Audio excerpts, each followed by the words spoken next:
Now she's denying it. Everything that I do, she's saying she was strong on the border. We're going to be strong. Well, she doesn't have to say it. She could close it up right now. They could do things right now. It's horrible.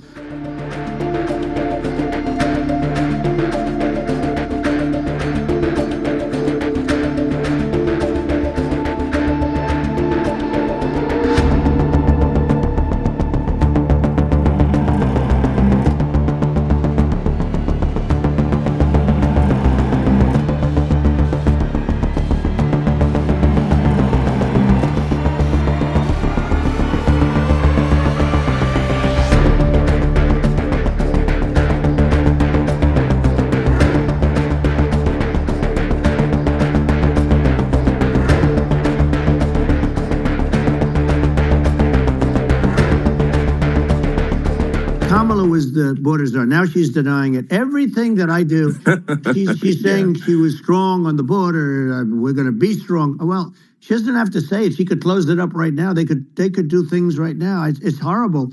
No tax on tips, and all of a sudden she's making a speech and saying there will be no tax on tips. I said that months ago.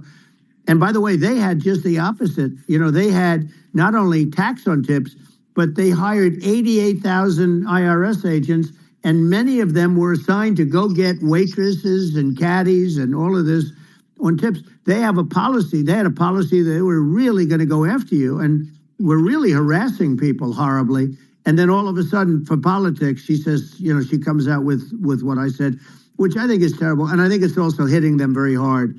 These people are fake. Now they're also saying they did a good job on the border. We had the worst numbers in the history of the world, not of our country. There's never been a country in history that has had a catastrophe like this. We've had, I believe, and I think you believe this too, you know, you hear 12 million, 13. I believe it's over 20 million people came into our country, many coming from jails, from prisons, from mental institutions, or a bigger version of that is insane asylums, and many are terrorists.